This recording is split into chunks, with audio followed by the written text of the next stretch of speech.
Envy. You felt it. Maybe you're feeling it right now.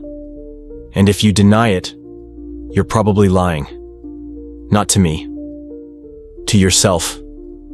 Because envy isn't something you choose. It sneaks in, catches you off guard, wraps around you from behind with a fake smile, while it quietly strangles you. It doesn't scream. It whispers. Look at them. Again. Of course it worked out for them. Why not me? And you shrink. You pretend it's nothing. Tell yourself you don't care. But you keep thinking about it.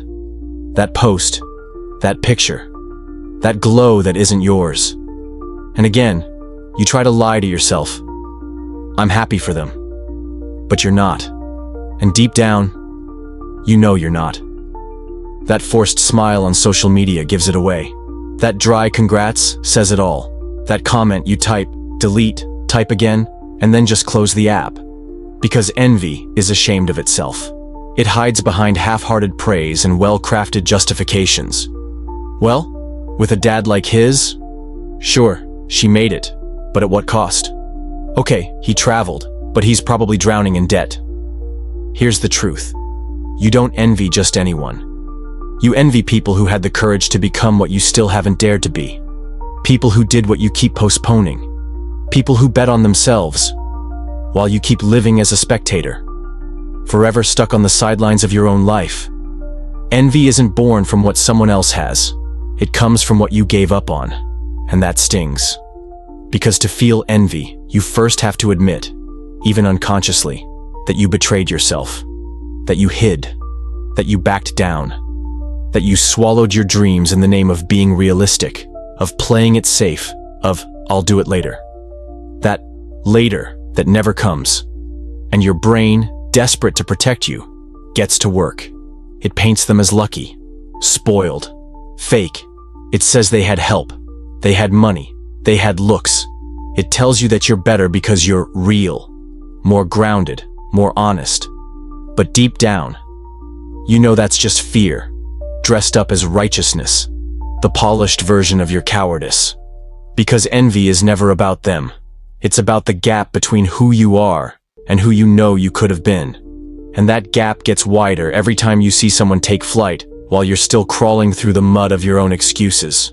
Dragging yourself from meeting to meeting, bill to bill, weekend to weekend, living for the scraps of free time, living in the in-between, and calling that a life. But I'm trying. Are you? Or are you just busy? Drowning in tasks, but empty inside. Staying productive while your dreams sit there untouched. Stuck in traffic, stuck in meetings, stuck at the grocery store. So you never have to be stuck with yourself. Because if you pause long enough to breathe, you'd realize you've been confusing motion with progress. And envy loves that. It thrives on people too busy to grow. People who hide behind exhausting routines to avoid facing the truth, that they're not living, they're just repeating. Monday, Tuesday, Wednesday. Scroll, like, Netflix, sleep, wake up tired, coffee, repeat, and call that a life?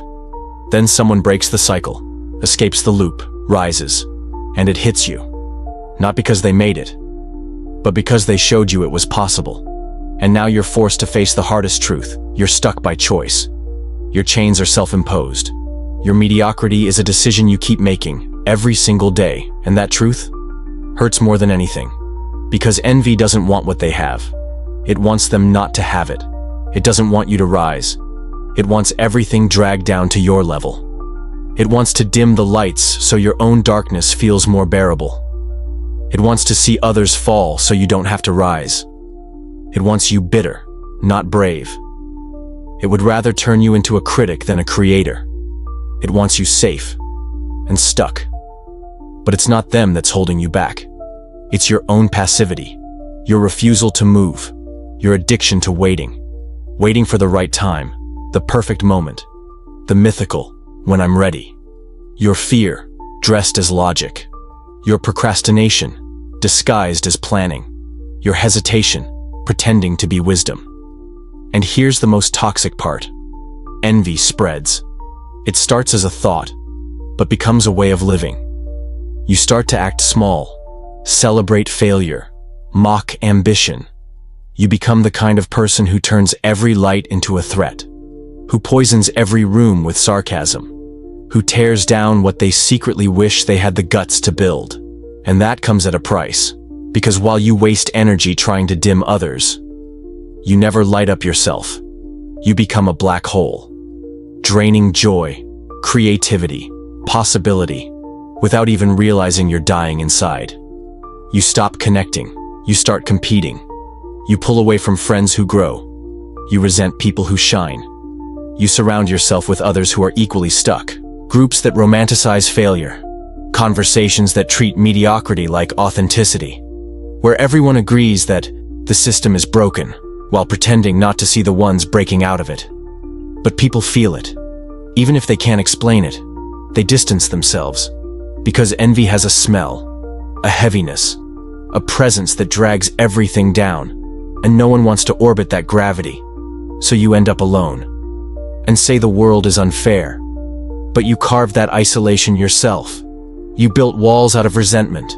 You surrounded yourself with comfort instead of challenge, and called it being understood. No, it's being unchallenged. It's being unbothered.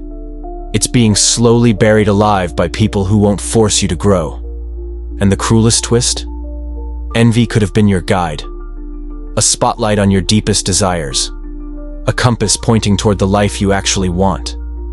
But instead, you used it to burn everything down. To stay stuck. To feed the version of you that's already given up. When in reality, that pain, that jealousy, that's your soul screaming not to be forgotten. That's your dream, still alive, gasping for air. Look at your life. How many plans did you never start? How many ideas did you bury in maybe later? How many times did you see someone living your someday and whisper to yourself, that could have been me? How many Mondays of this time I'll start? How many New Years of new year, new me? How many springs wasted in the winter of your comfort? Could've, should've, would've, didn't, and won't. Not unless you move. Not unless you stop scrolling, stop comparing, stop criticizing, and actually begin. You think envy is a loser's emotion? No. It's the emotion of someone who quit, who gave up halfway, who got tired and sat down, who traded boldness for bitterness, who decided it's easier to judge the race than to run it. Because tearing down takes seconds. Building takes guts. Mocking is easy. Creating, risky, vulnerable, exposed. And that's why most people never start. They're too busy pointing out typos in someone else's story to ever write the first sentence of their own. So you loop. Again. And again. A life that doesn't move. A heart full of bitterness.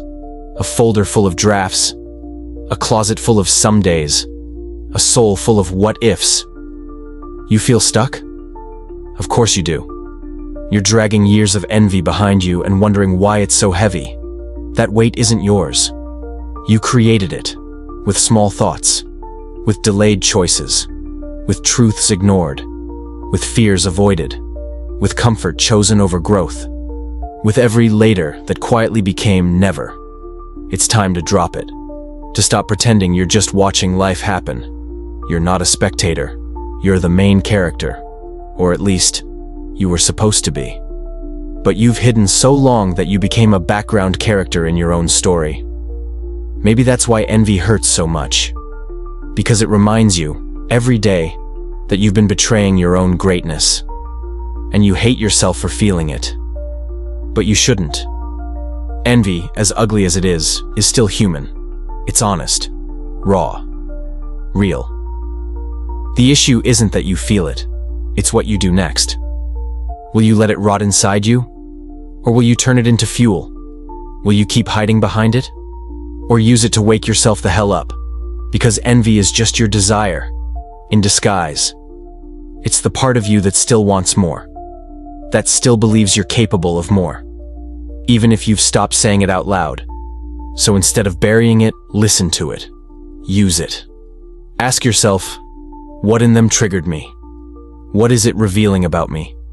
Because if it hurts, it matters. And if it matters, you still have time. So what now? Are you going to keep scrolling? Keep pretending? Keep rotting in silence? Or will you stand up, breathe deep, and finally decide you've had enough? That this ends with you. Because this wasn't motivation. It was a mirror, a punch in the gut, a wake-up call. This is mental rebellion, and you're not walking out the same.